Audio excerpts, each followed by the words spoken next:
d'être avec nous ce midi pour ce webinaire sur la charge de travail, hein. Donc, merci d'avoir fait de la place dans votre charge de travail pour pouvoir suivre là, cette formation-là, cette petite séance d'information. En fait, pourquoi on parle de charge de travail? Mais en fait, il y a beaucoup de raisons. C'est un sujet qui est quand même malgré tout assez universel. On en parle depuis quand même de nombreuses années, mais ça commence à refaire un petit peu plus surface pour toutes sortes de raisons qu'on va pouvoir expliquer aujourd'hui. Donc, tous les changements au niveau du marché du travail, la réalité des milieux de travail, mais aussi des changements législatifs. Donc, c'est un peu pour cette raison-là, puis parce que c'est un sujet, je pense, qui vous touche tous et toutes, autant personnellement que peut-être par rapport à vos équipes ou on va tenter aujourd'hui de vous donner un petit peu de théorie, certains outils ou façons de faire là, plus pratiques. Si vous avez des questions, n'hésitez pas à les partager dans le chat. Roselyne va jouer le rôle de modératrice aujourd'hui, donc au besoin, elle pourra nous arrêter durant la présentation et s'il y a lieu, là, sinon on pourra garder certaines questions vers la fin de la présentation. Alors, ben, peut-être rapidement un petit mot sur qui nous sommes via Conseil. J'imagine que si vous êtes là aujourd'hui, c'est peut-être pas votre premier webinaire, comme on en a plusieurs là, au cours des derniers mois, mais si oui, si vous nous connaissez un peu moins, on est une firme de consultation en ressources humaines et rémunération globale. On accompagne surtout la plus petite organisation privée et OBNL, donc un peu dans les différentes phases de leur développement, de leur croissance. Donc, dans certains cas, on va intervenir davantage pour vous aider à mettre en place des outils, des pratiques, des programmes de ressources humaines. Dans d'autres situations, on va intervenir davantage dans des contextes où il y a des défis peut-être en lien avec la mobilisation des équipes, l'environnement de travail, les conflits. On a aussi des gens comme Guylaine, par exemple, qui est une ancienne directrice générale. Donc, on a aussi certains accompagnements, plus de coaching de direction. Donc, bref, on essaie de vous accompagner un petit peu, là, autant d'un point de vue plus opérationnel que dans certains cas plus stratégique.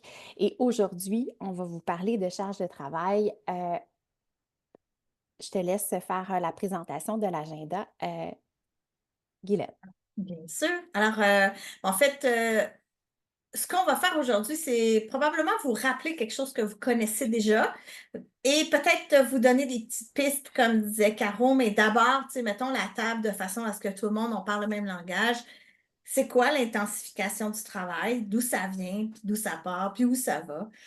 Puis aussi, qu'est-ce que c'est vraiment la charge de travail? Donc, Caro va principalement vous parler, ça c'est le cœur de notre webinaire. Donc, qu'est-ce que la charge de travail? Comment bien l'évaluer? Et c'est un petit peu comme ça qu'on va vous amener doucement vers des pistes d'action parce que pour nous, c'est important qu'on vous donne des outils, que ça devienne concret puis que ce soit facilement applicable dans vos organisations. Et finalement, une courte conclusion et des questions en cours de route, hein, mais moi, je n'ai pas d'objection à ce qu'on se fasse interpeller. Et si les questions sont plus générales, Roselyne pourra répondre. Puis sinon, ben, Roselyne va s'occuper de nous couper le sifflet pour qu'on puisse vous répondre. Donc, ben, peut-être commencer comme ça. Qu'est-ce que l'intensification du travail? Ben, en fait, je pense que personne ne va être surpris de se rendre compte on s'aperçoit que la cadence est accélérée. Donc, la définition, c'est un processus qui consiste à augmenter la charge de travail attendue d'un ou d'une employée en augmentant le nombre de tâches et en réduisant le temps accordé à la réalisation de ces tâches.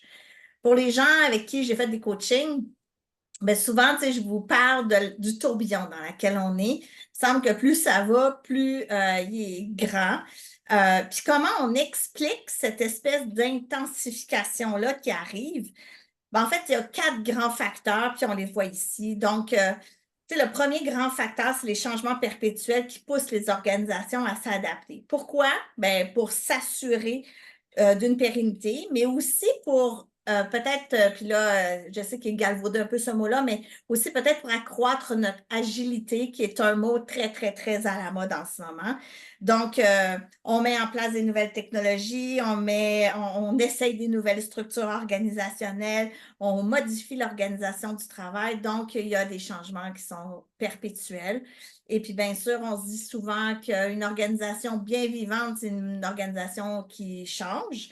Mais des fois, elle est trop vivante. C'est comme, ça devient difficile de suivre la cadence. Le deuxième grand facteur, c'est l'évolution du processus et des modèles de gestion. Par exemple, toutes les stratégies de domination par les coûts, les stratégies d'innovation et de technologie, les stratégies de différenciation. Donc, comment on met de l'avant notre spécificité comme organisation. Puis la quatrième grande stratégie là, dans les modèles ou les processus, c'est celle de la coopération, donc la mutualisation des ressources, soit des ressources humaines, des locaux, on voit de plus en plus le coworking, des trucs comme ça. Donc, c'est des modèles de gestion et des processus qui n'existaient pas il n'y a pas si longtemps. Le quatrième facteur, c'est la gestion optimisée des talents qui entraîne probablement que c'est ça, des transformations au niveau du travail et des emplois. Donc, puis là, encore là, il y a quelque chose de différent. Puis même tu sais, moi, j'ai été DG d'OBNL pendant 25 ans, puis on a moins de réflexe, je pense, en OBNL d'aller chercher de la consultation, d'aller chercher des experts parce qu'on se dit, oh mon Dieu, ils vont nous charger tellement cher en honoraires professionnels, mais en même temps, souvent, ils travaillent plus vite. Je faisais ce constat-là avec une organisation que j'accompagne en ce moment où ils se demandaient, est-ce que j'embauche quelqu'un en communication? Puis en fait, à la lumière de ce qu'elle m'apportait, la direction générale comme réflexion, ben, on en venait à dire, ben, peut-être que dans le fond, ton besoin est ponctuel. Fait que, comment on peut faire pour éviter que ta charge salariale soit toute sur tes épaules? Comment on peut faire pour s'assurer que le travail que tu vas recevoir, c'est un travail complet qui est bien fait plutôt que de tourner en rond, perdre du temps, essayer d'aller chercher de l'information pour que tout le monde soit capable de tout faire à l'interne. Parfois, c'est difficile. Fait que ça aussi, je pense qu'il y a quelque chose qui fait que ça tourne plus vite. Et finalement, le quatrième facteur, c'est l'évolution des rapports sociaux au sein des organisations. Transition de la main-d'œuvre, c'est de moins en moins vrai, que les gens sont là 15, 20, 30 ans au même endroit. Fait que, il y a aussi toujours cette obligation de t'adapter à ton nouvel environnement de travail, mais aussi à tes nouveaux collègues de travail. La relation avec les gestionnaires aussi, je pense que c'est aussi quelque chose qu'il faut nommer. Fait que dans le fond, ces facteurs-là sont venus modifier le travail, les rôles, les méthodes de travail. Autrement dit, comment les organisations fonctionnent. On voit qu'il y a quelque chose qui est en train de changer.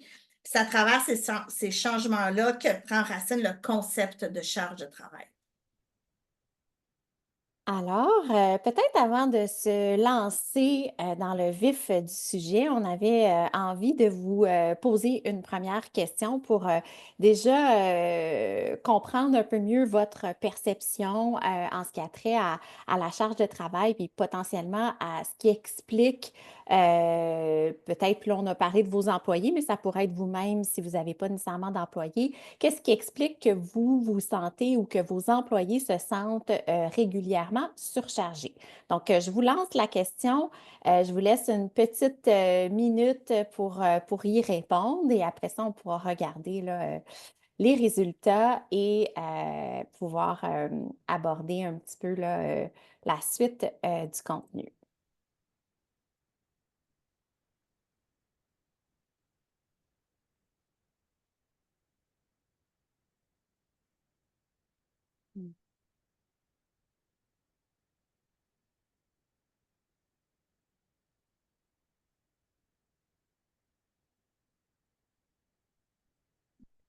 Encore des gens qui répondent. On va se donner encore une petite minute, quelques petites secondes en fait.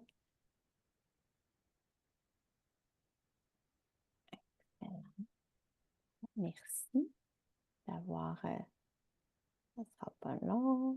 Excellent. On va pouvoir vous partager les résultats. C'est intéressant. Je trouve ça vraiment très intéressant. Donc, en fait, ce qu'on voit, c'est que, est-ce que vous voyez bien les résultats? Oui. Donc, on voit qu'à peu près 2 tiers des personnes là, qui considèrent que la charge de travail est reliée à la quantité de tâches ou de projets que eux ont ou que leurs équipes ont. Ensuite, on parle de la complexité des responsabilités, dans certains cas, peut-être une moins grande capacité à tolérer le stress. Certaines personnes vont parler du soutien de ses pairs ou d'un membre de motivation. Donc, c'est vraiment très intéressant. En fait, justement, on va plonger un peu là-dedans. Donc, vous avez en partie raison, mais pas entièrement non plus. En fait, quand on parle de charge de travail, puis en fait, tout à l'heure, là, pour faire le lien un petit peu avec ce que Guylaine parlait, quand on parle d'intensification du travail, pourquoi c'est important d'en parler quand on parle de charge de travail, c'est qu'en fait, cette intensification-là vient entraîner comme une hausse, si on veut, des exigences et de la mobilisation un peu des capacités des travailleurs et ça a automatiquement un lien direct sur la charge de travail parce que la charge de travail, oui, elle fait référence à la quantité de travail si on regarde la définition qui a été donnée par l'INSPQ, mais elle fait aussi référence aux exigences requises et aux contraintes à respecter dans la réalisation du travail. Je ne sais pas ce que... Ah, voilà. Donc, ici, puis entre autres aussi, si vous connaissez peut-être Jean-Pierre Brun, qui est titulaire là, de la chaire en gestion en santé et sécurité au travail de l'Université de Laval, il définit vraiment comme la charge de travail, en fait, vient et repose sur 3 types d'exigences. Donc, on va parler des exigences quantitatives. Donc là, évidemment, c'est la quantité de tâches, la quantité de responsabilités, le temps qui est nécessaire pour l'exécuter, la disponibilité des ressources. On peut même parler d'exigences là, physiques, là, dans quelle mesure là, le travail est exigeant aussi physiquement. Mais en fait, l'aspect aussi qui donne une perception de charge de travail ou une réelle charge de travail, c'est aussi la complexité des tâches qui sont à accomplir, la concentration qui est requise, les interruptions, l'ambiguïté des demandes, les exigences intellectuelles. Donc, ce que ça veut dire, c'est que dans certains cas, on peut ne pas avoir tant de travail. Puis moi, j'ai déjà entendu des gestionnaires me dire, ben, je comprends pas, mais mon équipe semble surchargée ou me dit qu'elle est constamment surchargée, mais à 4 heures, ils sont partis, puis il n'y a plus personne au bureau. Est-ce que ça veut dire que la personne ne se sent pas surchargée? C'est peut-être pas nécessairement le cas, mais il y a peut-être des facteurs qui font en sorte qu'au-delà de la quantité de tâches qui est donnée, ben, peut-être que la complexité, elle, est plus grande ou peut-être que elle se fait déranger. Moi, je ne sais pas si vous êtes comme moi, mais moi, j'ai 3 enfants et pendant la période de l'école à la maison, j'avais le même travail que j'avais habituellement, mais juste le fait d'avoir été constamment dérangée, interrompue, dans l'exécution de mon travail, ça m'a donné une impression de charge qui était beaucoup plus grande. Dans d'autres cas, quand on est appelé à faire un travail pour lequel, par exemple, on se sent moins confortable parce qu'on a moins soit d'intérêt ou moins de compétences, c'est même si ça prend juste 1 heure ou 2 à compléter, notre sentiment, donc on peut même aussi parler là, d'exigence émotionnelle, euh, notre sentiment par rapport à cette tâche-là ne sera pas la même que quand on est dans notre zone de confort puis qu'on fait une tâche là, qui est plus facile pour nous. Donc, c'est important quand on parle de charge de travail de ne pas nécessairement seulement tenir compte du volume de tâches ou du temps qui est nécessaire, mais un peu de tous ces autres éléments-là qui sont très, très importants à considérer. Caro, je Oui. vois dans les commentaires, il y a Mme Gratton, tu sais, qui parle de postes trop polyvalents. C'est vrai que de plus en plus, on voit ça, des espèces de postes hybrides qui amène, je pense, un degré de complexité qui est important. Oui, définitivement pour plein de raisons, parce que des fois, moi, en tout cas, puis c'est un peu, je pense, une réalité aussi dans la plus petite organisation, là, souvent les gens portent toutes sortes de chapeaux, puis ça peut être intéressant, tu sais, pour certaines personnes, ça peut être intéressant parce que ça amène quand même beaucoup de variété, mais des fois, ça fait en sorte qu'on est appelé à faire des tâches qu'on maîtrise moins. Puis souvent, ça va amener beaucoup d'interruptions ou parfois le sentiment de faire plein de choses, mais de rien faire vraiment très bien. Ça, ces éléments-là peuvent en effet là, avoir un impact là, non négligeable sur notre perception de charge. Oui, merci pour l'exemple. Puis peut-être l'autre élément qui va un peu dans le sens inverse. Des fois, quand on fait une tâche qu'on n'aime pas ou qui est très répétitive ou qu'on a un emploi qui est monotone ou qu'on sent qu'on a moins, qui n'a pas de sens pour nous, des fois, on peut se sentir surchargé par le travail parce que on a l'impression que ça se termine pas, puis parce qu'on a moins de satisfaction ou un sentiment de se réaliser. Dans d'autres cas aussi, ça peut être de la fatigue de compassion, hein, dans le sens où, tu sais, évidemment, on a beaucoup de gens qui sont dans des contextes d'organismes communautaires où ils font face à des situations parfois de grande vulnérabilité. Donc, c'est pas nécessairement le la charge, elle n'est pas nécessairement juste quantitative. Là, c'est assez clair qu'on a une fatigue ou une charge qui est émotive et relationnelle. Dans d'autres cas, ça peut être quand on est appelé à faire des tâches pour lesquelles on n'est pas nécessairement moralement en accord. Ça aussi, ça nous met une pression importante qui va au-delà là, du temps qui est requis pour exécuter la tâche. Donc, pourquoi c'est important de se préoccuper de la charge de travail? Ben, évidemment, c'est sûr que quand on parle de charge de travail, ça a plusieurs effets là, individuels, donc sur vous, sur vos employés. Ça peut être des effets sur physique même, là, tu sais, quand soit on est appelé à travailler pendant des heures ou à exécuter un travail qui est plus répétitif, ou si vraiment la charge est même physique, là, c'est sûr qu'il peut y avoir des effets là, sur l'individu d'un point de vue physique. Donc, en contrepartie, parfois de l'absentéisme par des gens qui vont quitter en congé de maladie ou par exemple juste simplement des départs ou un roulement de main-d'œuvre. On a aussi des effets qui sont plus psychologiques, donc du stress, de l'anxiété, de l'épuisement. Tout à l'heure, on va revenir sur le contexte des risques psychosociaux parce que c'est devenu aussi une obligation depuis 2021 pour les employeurs d'encadrer et de protéger non seulement la santé physique de leurs travailleurs, mais aussi la santé psychologique. Donc, c'est important là, de s'y arrêter. Et finalement, ben, c'est assez rare que quand on se sent surchargé, qu'on soit au maximum de notre bien-être et qu'on se sente mobilisé et par le fait même extrêmement productif, créatif. Donc, ça, c'est une autre raison là, pour laquelle il faut s'arrêter sur ces éléments-là. Alors, je vous parlais de risques psychosociaux. C'est un nouveau terme que vous avez peut-être entendu parler de plus en plus dans les derniers mois. Qu'est-ce que ça veut dire?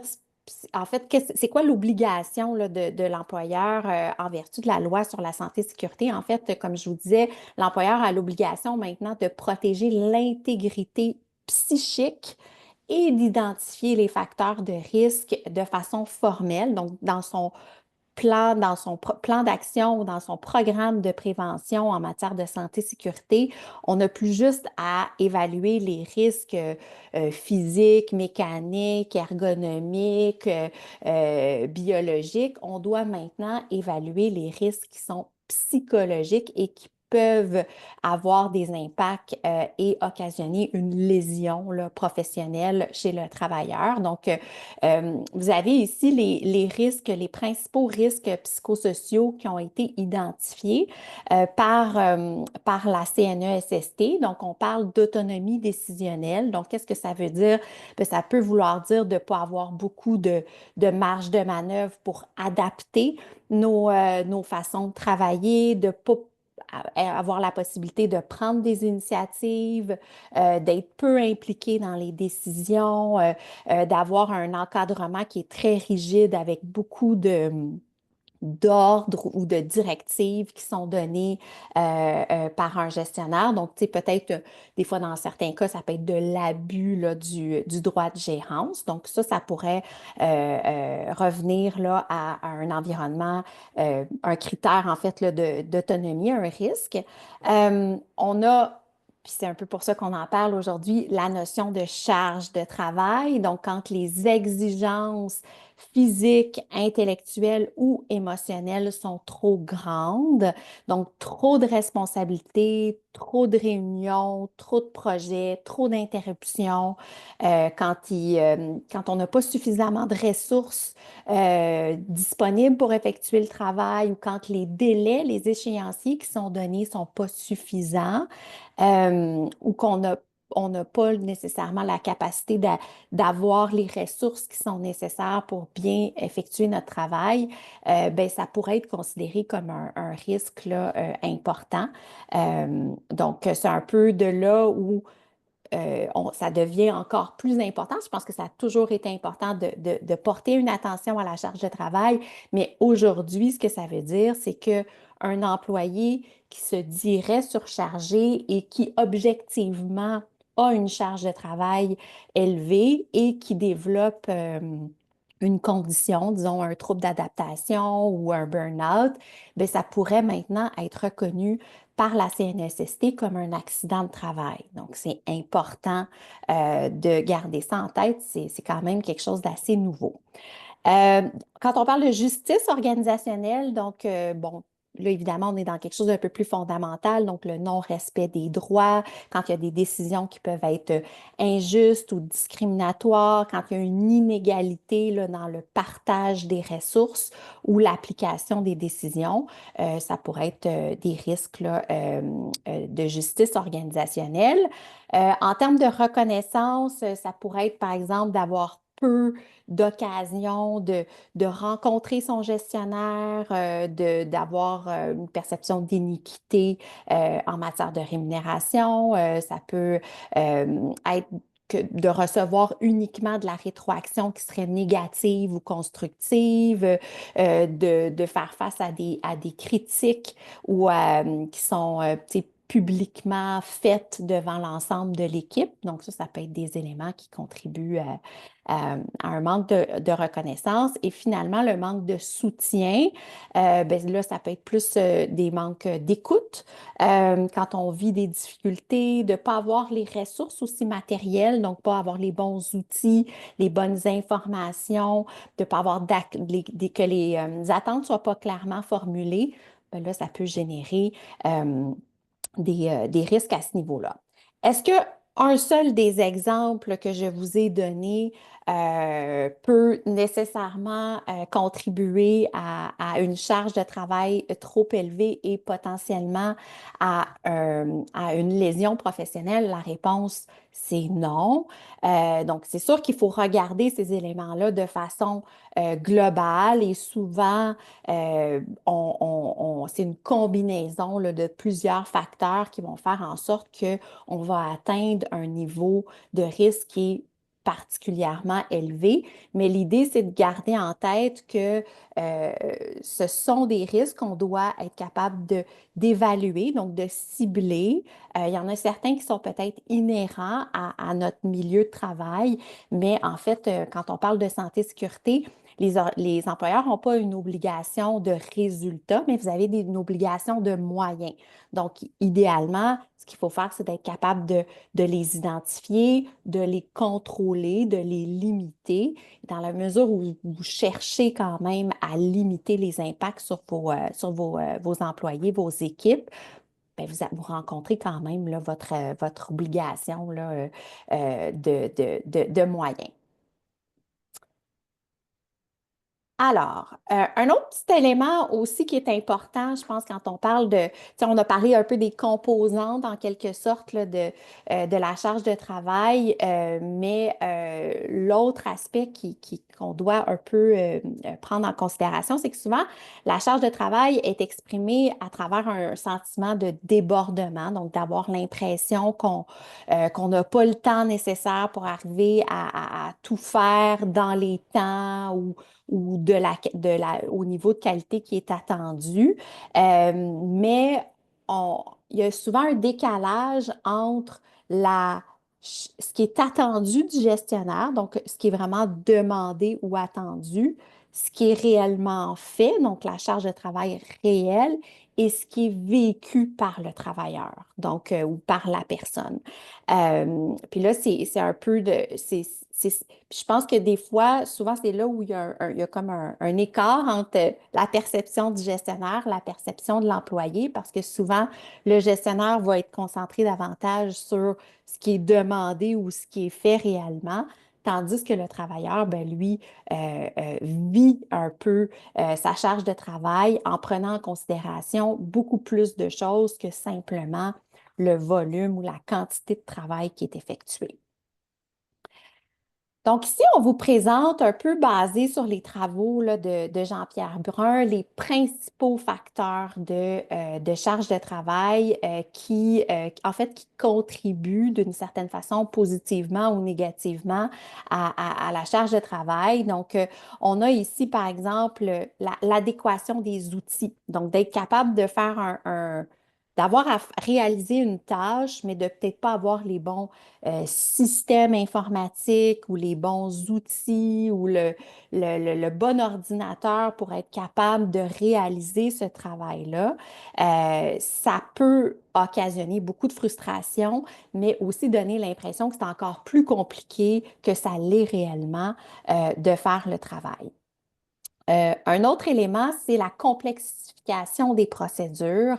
En fait, bon, ça peut peut-être venir en lien aussi avec l'augmentation de la réglementation, les structures de gouvernance, mais souvent, parfois, juste, je ne sais pas moi, se faire rembourser son compte de dépenses ou pouvoir faire approuver une formation ou réserver une salle de conférence.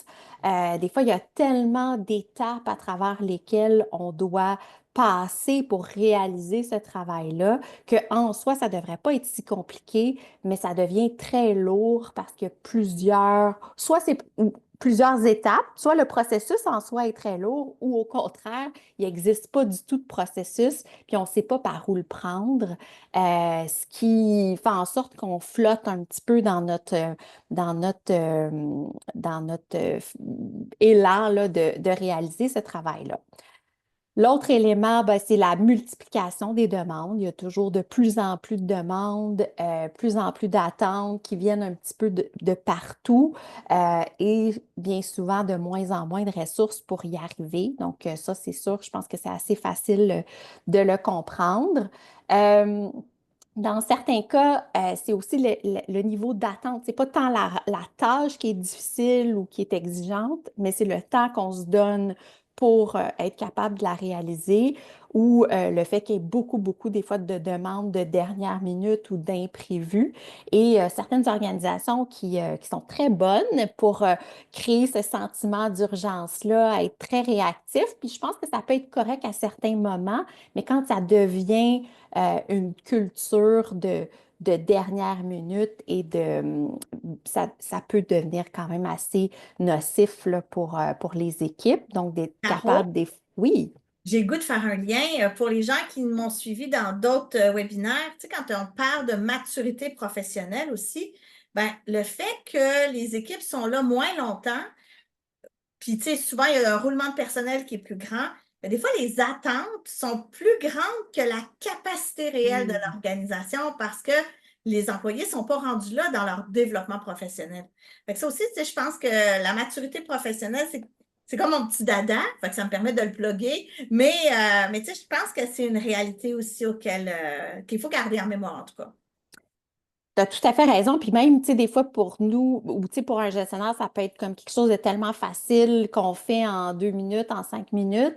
Mais si c'est la 23e priorité, c'est une chose, mais si en plus on n'est pas habitué à le faire, puis que pour nous, on a moins cette compétence-là, on a aussi le sentiment de compétence. Donc, tu sais, si on se sent moins compétent pour le faire, ben, quelque chose qui peut être très simple pour une personne peut être beaucoup plus complexe pour une autre. Et finalement, ben, le soutien social du gestionnaire, j'aurais envie de dire des collègues aussi, parce que je pense que c'est important, mais je pense que quand on se sent, parce que parfois, il y a des périodes dans l'année où il y a des situations où c'est un passage obligé, il y a beaucoup de choses à faire, il faut relever nos manches, prendre les bouchées doubles, mais si au moins on sent de la reconnaissance, de la part de notre gestionnaire, du soutien, puis une certaine volonté là, d'aider et d'amoindrir ça, ben souvent, déjà, ça désamorce quand même certains sentiments puis à l'inverse, si on a l'impression qu'on se démène puis qu'on fait beaucoup de choses puis que ce qu'on fait est jamais vraiment reconnu ou un peu minimisé, mais ça aussi, là, ça peut avoir un effet négatif sur notre perception de charge. Maintenant, ben, l'humain étant ce qu'il est, il faut qu'on survive hein, dans ce monde d'intensification du milieu de travail. Donc, souvent, les gens, bon, on trouve nos moyens pour être capable d'y arriver malgré tout. Donc, on voulait vous donner ici quelques petits exemples de stratégies de régulation. Donc, c'est une façon pour les gens de se dire, j'en ai trop, mais comment je peux malgré tout survivre là-dedans? Donc, souvent, ben, on va procrastiner, donc on va remettre à plus tard certaines tâches où on va pas respecter nos échéanciers. Parfois, on va tourner les coins ronds, on va dire je vais le faire, mais je vais le faire plus vite ou moins bien. Fait que là, on réussit à presque tout faire, mais il y a des impacts sur la qualité. Dans certains cas, ben, on va se mettre à déléguer des choses à des collègues euh, plus parce que nous, on se sent submergé. Parfois, ben, ça arrive qu'on va déléguer peut-être des mauvaises choses à des mauvaises personnes hein, parce qu'on a juste besoin de s'en sortir. Donc, ça aussi, ça peut créer des fois des petits conflits aussi à l'interne, puis des enjeux. On peut décider qu'on passe à côté des procédures. Tu sais, je le fais, il fallait que je le fasse, il aurait fallu que je le fasse approuver ou relire par quelqu'un d'autre, mais j'ai pas le temps, fait qu'on y va, on avance mais c'est pas sans conséquence. Et dans certains cas, ben, quand on se sent un peu surchargé et stressé, ben, des fois, on a tendance à vouloir emmener les gens avec nous. Fait qu'on se dit, je ne vais pas me sentir toute seule dans cette émotion-là. Je vais en parler avec des collègues. Je vais essayer de vouloir me sentir partager cette émotion-là avec d'autres ou même à la limite les distraire consciemment ou inconsciemment pour qu'eux autres aussi aient de la difficulté à rencontrer leurs échéanciers. Donc voilà, alors des petites stratégies, c'est pas une liste qui est nécessairement exhaustive, mais juste pour vous donner une idée que des fois on peut observer ces choses-là. C'est pas toujours mal intentionné, des fois c'est même totalement inconscient, mais ça peut être des stratégies pour être capable de, de, de réguler là, notre charge de travail. Guylaine, je te cède la parole avec les pistes d'action. Oui, parce que moi, je suis une fille concrète. Fait que là, vous avez toute eu la théorie. Maintenant, qu'est-ce qu'on fait avec ça? Donc, ben, peut-être identifier les signes avant-coureurs. Tu sais, on en a parlé déjà un petit peu avec Caro, Jean-Pierre Brun en a parlé, l'Institut Fasken aussi en 2022 en a parlé. Donc, je pense qu'il y a 4 grands signes avant-coureurs auxquels il faut rester bien attentif. Puis, on se disait ça, Caro et moi, c'est pas juste la responsabilité des gestionnaires. Tu sais, c'est toujours les gestionnaires qui sont visés, mais c'est pas que les gestionnaires. Je pense que ça peut être une responsabilité partagée si on sensibilise nos équipes. Donc, d'abord, la détresse.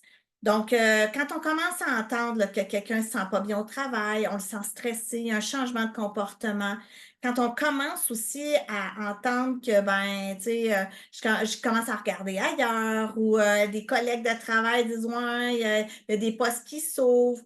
Euh, Quand on se rend compte aussi qu'à un moment donné, la vie professionnelle empiète sur la vie privée, ben moi, je pense qu'en tout cas, il y a un petit drapeau jaune à sortir.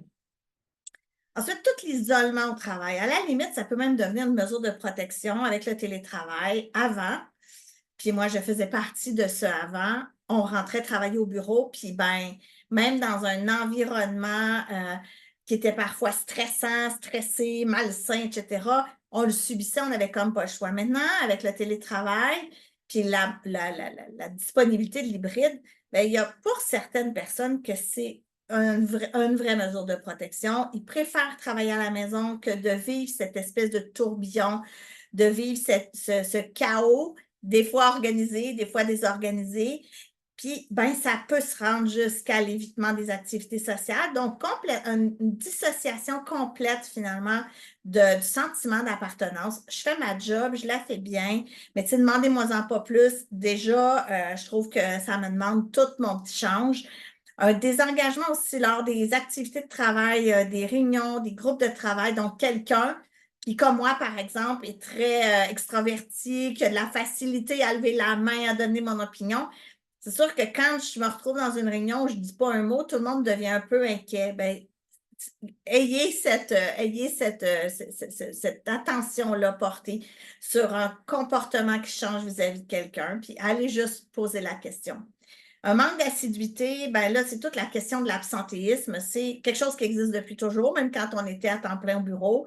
Mais encore là, c'est peut-être plus difficile à cibler, cerner dans un contexte hybride ou même de télétravail complet. Et toute la question de la performance. Donc, quelqu'un, moi, qui me dit continuellement qu'il ne parvient pas à atteindre les objectifs, à respecter les échéanciers, bien, ma question, c'est toujours la même, c'est de me demander, est-ce que c'est la personne qui a besoin d'être accompagnée, mieux outillée, avoir de la formation supplémentaire pour se sentir mieux équipée pour faire le travail, ou si c'est la demande qui est vraiment trop grande par rapport à sa capacité ou par rapport à la capacité de n'importe qui. Je mettrais n'importe qui sur cette chaise-là qu'elle n'arriverait pas finalement à faire le travail. Ou quelqu'un qui ne répond pas aux demandes comme à l'habitude. Donc, tout à coup, une personne qui est très, très, très rigoureuse, qui a rarement, par exemple, des documents qui ne sont pas d'une qualité parfaite avec. Puis que là, tout à coup, on voit des petites coquilles s'insérer, des trucs. Ben, je pense qu'il y a un signal, en tout cas, à retenir dans un contexte comme celui-là. Maintenant, comment on fait pour évaluer la perception de charge? Parce que c'est une perception. Hein, ce n'est pas parce que moi, je considère que la charge de travail est la bonne que la personne qui va la réaliser ou la personne à qui je vais la déléguer, parce que ça aussi, c'est une des portes de sortie. Moi, je n'arrête pas de dire l'art de déléguer aussi, c'est la porte de salut des gens, des gestionnaires, mais aussi des collègues de travail. Mais en même temps, comme disait Caro, il ne faut pas que ce soit débarrassé dans la cour du voisin. Donc, d'abord, évaluer la charge perçue. Puis par les moyens qu'on a mis là, sondage organisationnel, rencontre exploratoire, auto-évaluation, moi, je vous dirais que au-delà de ça, c'est de créer des vrais espaces de discussion et de travail avec un esprit ouvert pour être en mesure finalement Puis, tu sais, il y a des fois où il faut qu'on se mette presque des épingles à linge pour ne pas répondre, là, parce qu'on se dit, ben voyons, ben voyons. Mais en même temps, essayons d'être juste dans l'écoute et non pas dans la solution. Parce que très souvent, déjà, de pouvoir le verbaliser, de pouvoir le nommer, ben, ça enlève déjà un stress et une pression sur les épaules de la personne qui prend son courage à deux mains pour venir vous dire, hey, ça n'a pas de bon sens, j'y arrive pas.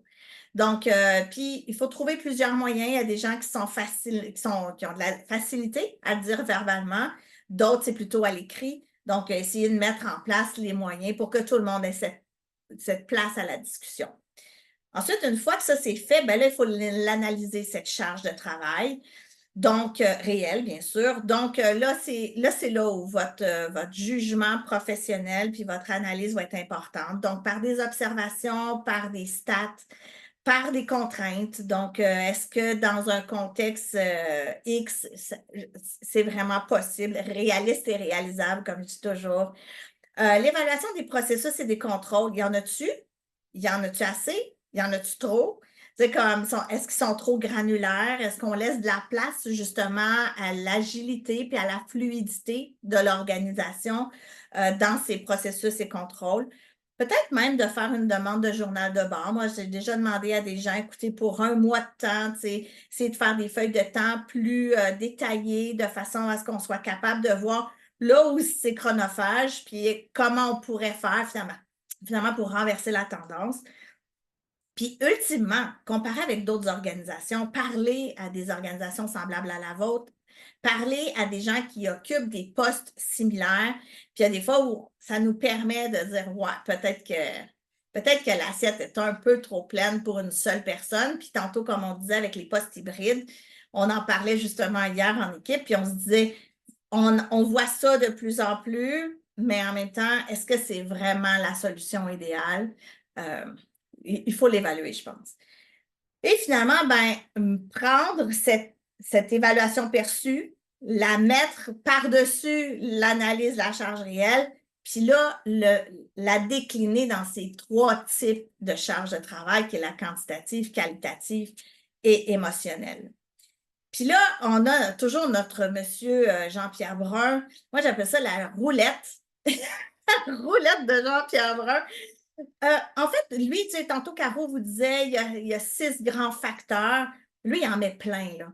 Puis, effectivement, tu sais, je pense que ce qu'il veut nous faire prendre conscience, ce monsieur-là, c'est que non seulement il y a la quantité puis le temps de travail, mais il y a aussi l'aménagement du travail puis les obstacles à la réalisation de cette charge-là. Fait que lui, il les a toutes nommées. Je ne ferai pas le tour avec vous, mais ce que je trouve assez intéressant, c'est que dans le coin inférieur droit, on voit qu'il y a un petit carré qui n'a pas mis de pictogramme, puis ça, c'est toutes les autres. C'est toutes celles auxquelles il n'a pas pensé, qui sont des réalités dans vos organisations. Mais tu sais, je pense qu'au même titre que Espace OBNL, à un moment donné, avait sorti la cartographie de tout ce que un directeur ou une directrice générale devait avoir comme compétences, puis on se rend compte que c'est pratiquement impossible pour une seule personne. On voit ici aussi que, avec la roulette de Jean-Pierre Brun, qui a effectivement quelque chose à analyser, puis juste porter un regard attentif là-dessus. Guylaine, je voulais pas t'interrompre, mais on avait une question sur les composantes de la charge de travail. Donc, est-ce que le rythme de travail d'une personne peut être un facteur, compte tenu que chaque personne a un rythme différent d'accomplissement, en fait, un rythme d'accomplissement différent? Définitivement. C'est sûr qu'on peut difficilement standardiser. On n'est pas des machines, on est des humains. Mais si quelqu'un réalise sa charge de travail ou sa tâche moins vite qu'une autre personne, ben là, il faut peut-être essayer d'analyser, par exemple, est-ce qu'il y a les bons outils? Est-ce qu'il y a assez de compétences, connaissances? Est-ce que ça pourrait être du mentorat par un collègue de travail, par exemple, qui va lui transmettre ses trucs, etc. Mais oui, effectivement, je pense qu'on peut difficilement prendre pour acquis que toi et moi, Roselyne, on produit des PowerPoint à la même vitesse. De toute évidence, tu as des compétences que je n'ai pas à ce sujet-là. Fait que tu sais, comme, c'est vrai pour tout puis tout le monde, je pense. Oui, c'est ça. Je pense qu'il arrive un point où, puis on ne connaît pas la situation, mais c'est sûr qu'il y a une réalité spécifique à chaque personne. Puis justement, on va vous donner des petites idées là, tu sais, de comment venir répondre à ça. Mais malgré tout, il y aura peut-être des situations où on va arriver à un point où l'employé ne répondra pas adéquatement à son obligation de livrer une prestation de travail qui est suffisante. Et dans ce cas-là, ben, c'est possible de gérer vraiment la performance. Donc aujourd'hui, c'est pas tant le thème de la journée, mais on n'est pas en train d'exclure le fait que parfois on n'a pas la bonne personne sur la bonne bonne chaise, là, tu sais, ou en tout cas dans le bon rôle. Puis d'une certaine façon, vous avez comme organisation un certain devoir d'accommodement, donc d'essayer de faire des aménagements, d'offrir des ressources, de soutenir la personne, mais pas à un point où cette contrainte-là d'accommodement devient excessive. Fait que voilà, je te laisse continuer, Guylaine. tout à fait. Donc, dans les pistes d'action concrètes selon le type de charge, en fait, quand on regarde pour la charge quantitative qui est trop élevée, donc là, c'est vraiment la quantité de travail, la disponibilité des ressources, disponibilité de temps, etc., bien là, tu sais, je vous dirais de peut-être regarder à éliminer ou reporter certaines tâches, espacer la fréquence des tâches. Des fois, c'est juste une question d'échéancier, essayer de faire en sorte que les projets ne se chevauchent pas trop. Ben, ça nous donne parfois juste le petit bout d'air qu'on a besoin pour être capable de garder la cadence. Embaucher des ressources, ça, je vous dirais que c'est le premier réflexe. Tout le monde dit, on va embaucher quelqu'un, ça va régler le problème. Avant d'embaucher, assurez-vous de faire une bonne analyse de vos besoins. Donc, oui, ça peut enlever un peu de pression sur tout le monde, mais encore faut-il que ce soit la bonne personne qui est embauchée, la bonne ressource qui va répondre aux besoins là où c'est nécessaire. Acheter des outils, des équipements, des fois c'est aussi simple que ça. Il faut trouver l'argent, mais une fois qu'on l'a, c'est simple, le problème est réglé. Modifier l'horaire de travail, ça aussi, ça peut faciliter les choses. Partager des tâches entre plusieurs ressources. Donc, des fois, de se répartir les tâches, par exemple, de faire des plans de projet, même si c'est un petit projet, mais de bien les répartir, ça peut aussi donner de l'espace à certaines personnes, simplifier le processus, développer des modèles ou des outils de référence. Fait que là, tu pars avec un template, au moins tu ne pars pas avec la page blanche, puis après, il te reste juste finalement à bonifier ou à clarifier ou à ajuster le modèle de référence. Obtenir du soutien de l'externe, tantôt je vous en parlais, donc aller chercher des experts qui vont vous faire gagner en temps, puis au bout du compte, qui vont vous assurer aussi d'une qualité de travail que peut-être à l'interne, vous n'avez pas comme compétence. Avoir des codes de conduite en matière de courriel. Donc, encore là, tu sais, peut-être de se dire, on n'est pas obligé de répondre tout le monde dans les 30 secondes une fois qu'un courriel est rentré. Donc, de se donner de l'espace. Encore là, en coaching, on en parle, comment on fait pour gérer notre temps. Puis, tout n'est pas urgent et important au même degré dans une semaine. Planifier et structurer des rencontres. Donc là, je vous dirais, la maladie de la réunionnite, c'est le fun des réunions, c'est nécessaire, c'est pertinent, ça permet très souvent de faire avancer l'équipe, ça permet aussi une cohésion d'équipe, mais en même temps, trop ou pas assez bien structuré, ça peut finalement être plus dérangeant. Puis tu sais, quand vous rendez compte que les gens soit ne sont pas aux réunions physiquement ou ne sont pas aux réunions mentalement parce qu'ils sont en train de répondre à leur courriel, questionnez-vous sur l'importance de cette réunion-là.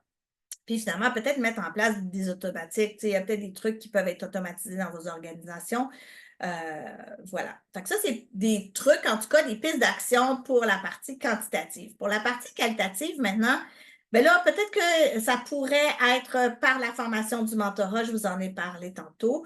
Cartographier aussi les processus. Donc, on a tendance à aller chercher les ressources au moment où on en a besoin, pour répondre aux besoins les plus pressants, entre guillemets. Mais parfois, on se rend compte que finalement, il nous manque soit des processus, soit des compétences qui font en sorte que ça vaudrait la peine, des fois, de prendre un petit pas de recul, de se regarder aller, par exemple, par une matrice des attendus, un RACI, juste pour se demander, est-ce que j'ai tous les bons éléments pour répondre à mes besoins? Et après, pouvoir faire des choix qui sont peut-être plus judicieux. Permettre des espaces de travail plus calmes, le télétravail, mais encore là, soyons prudents pour pas que ça devienne une stratégie d'évitement. Avoir des plages de travail sans rencontre, donc les prévoir dans les agendas des gens. Avoir des plans de projet pour découper les tâches, je vous en ai parlé. La priorisation, c'est la matrice des Eisenhower, évidemment, c'est la matrice qui nous permet des fois de se détacher de ce qui est important et de ce qui est urgent. On parle encore de la gestion des courriels et des notifications. ne serait-ce que pour la charge mentale que ça apporte. Avoir un guide de délégation en fonction des forces et des compétences démontrées. Donc, plutôt que de déléguer, comme disait Caro, ça peut devenir une voie facile de dire je vais donner ça à telle personne, mais encore là, il faut juste s'assurer que la personne qui va recevoir finalement l'acte délégué ait les forces et les compétences pour bien réaliser la tâche.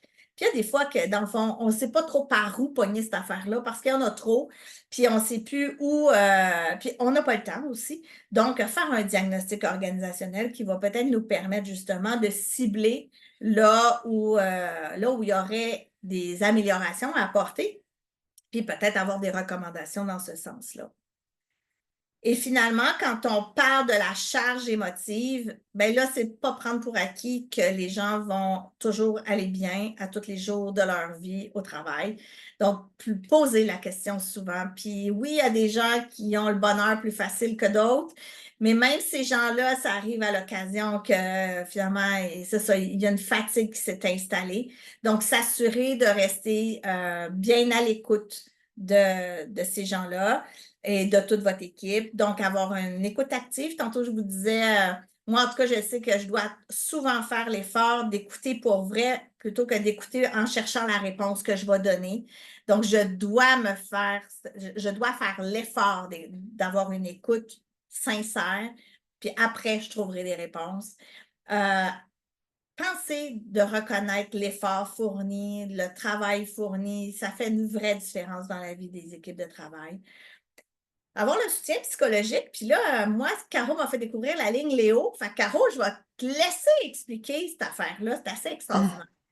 Ben, peut-être que vous la connaissez déjà, mais tu sais, ça peut être des programmes d'aide aux employés, mais la ligne Léo pour le communautaire, en fait, c'est une ligne de soutien où il y a des intervenants qui répondent gratuitement à toutes sortes d'appels, donc de gens qui ont travaillé dans le communautaire ou qui travaillent dans le communautaire. Donc, tu sais, on parlait tout à l'heure de fatigue, de compassion. Des fois, vous êtes dans des milieux où c'est pas facile. C'est important d'avoir ces moyens-là pour être capable d'exprimer ce qu'on sent se sentir occupé. Donc, ça peut être un des moyens, entre autres, là, qui est à la disposition, entre autres, des organismes communautaires.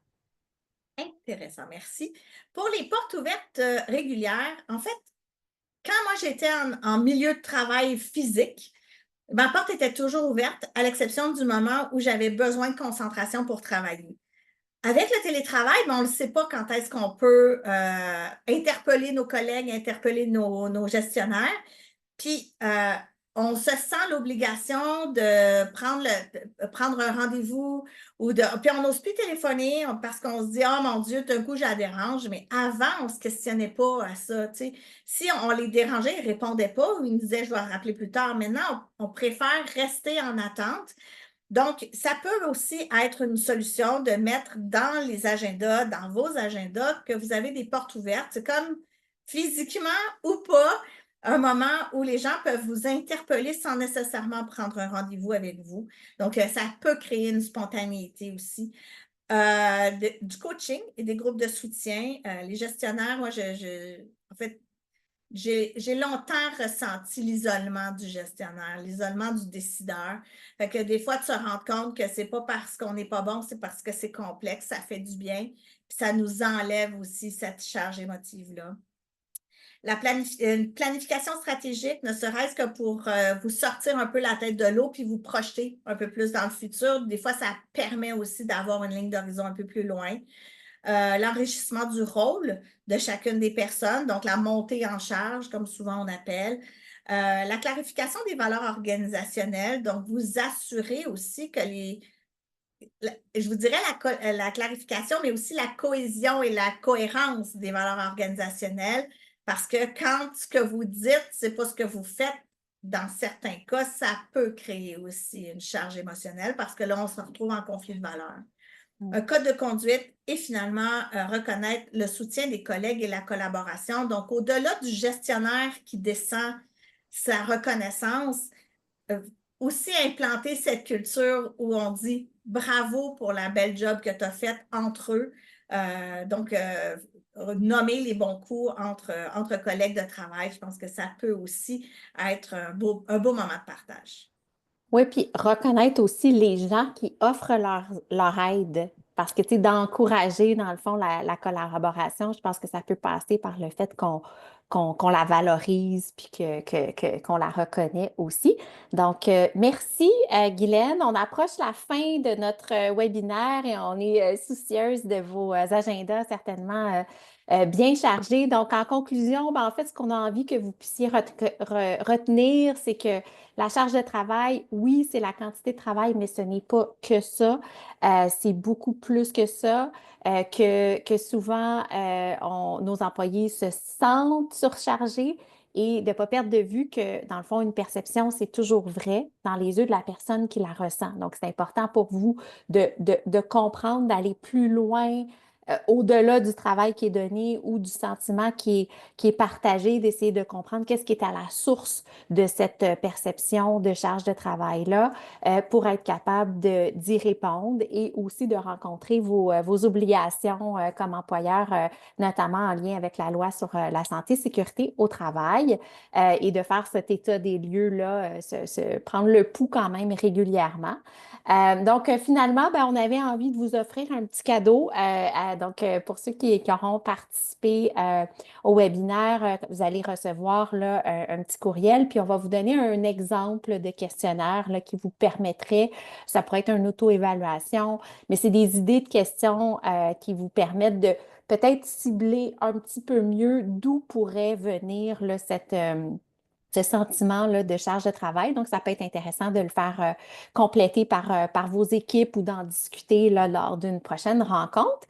C'est un peu qui conclut là, notre présentation d'aujourd'hui. Je ne sais pas s'il y avait des gens qui avaient des questions ou c'est des questions auxquelles on n'a pas répondu là, dans le chat.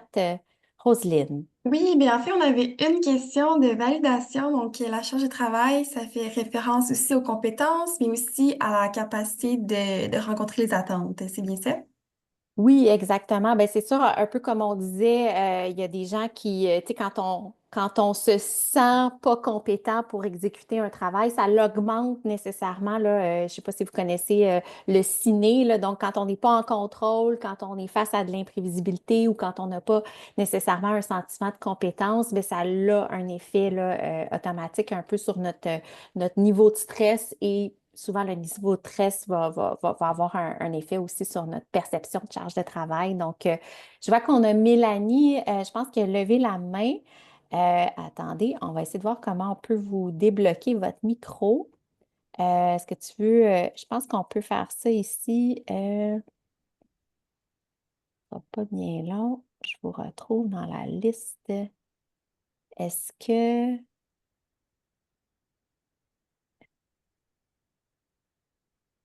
est-ce que tu l'as retrouvé? Euh, est-ce que tu sais comment débloquer le micro de Mélanie? Oui.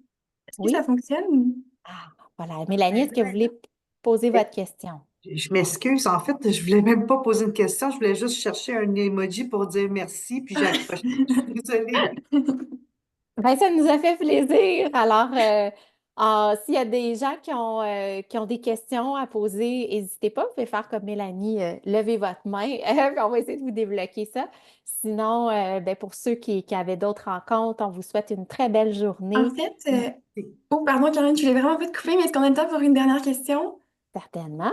Excellent. En fait, on a ici Madame Rochon qui cherche des pistes de solutions. Tu sais, dans les cas où est-ce que le superviseur n'est pas réceptif à puis que la détresse est avancée. Donc, quand on est un gestionnaire, d'un gestionnaire qui, lui, n'a pas cette ouverture-là, Mhm. ben, c'est sûr que c'est un défi. Je pense qu'il y a toutes sortes de... Je pense que de peut-être les inviter à écouter notre webinaire, ça va peut-être les inciter. Puis je pense que c'est un... Souvent, la charge de travail, il y a beaucoup d'éléments qui sont des composantes de culture organisationnelle. Je pense qu'il faut se ramener peut-être à nos valeurs, à ce qui est important pour nous, puis d'être capable tu sais, de construire là-dessus, de sensibiliser notre gestionnaire. C'est sûr que ce serait important de comprendre ce qui est important pour lui, puis qu'est-ce qui se cache comme peur peut-être derrière sa résistance, si on veut, à intervenir là, par rapport à la charge de travail. Donc, il y a probablement un premier travail à faire avec notre gestionnaire pour comprendre sa peur, ses besoins, puis puis peut-être le rassurer, là, je dirais, mais aussi le sensibiliser au fait que c'est quand même une obligation là, de pouvoir répondre. Puis il y a des risques importants à plus long terme de ne pas intervenir là, en matière de charge de travail. Guylaine, toi, aurais-tu d'autres suggestions à faire? Non, je suis assez d'accord avec toi. Puis, tu sais, peut-être que, Madame Rochon, vous pourriez juste faire l'auto-évaluation du questionnaire que vous allez recevoir. Ça va peut-être vous permettre justement de cibler là où le bas blesse, comme on dit. Et puis, ben, après, peut-être ouvrir une discussion plus franche avec votre gestionnaire, plus précise. Alors, ben écoutez, on va vous souhaiter un excellent après-midi. On vous envoie ça rapidement. Puis ça a été un plaisir là, de vous avoir avec nous aujourd'hui.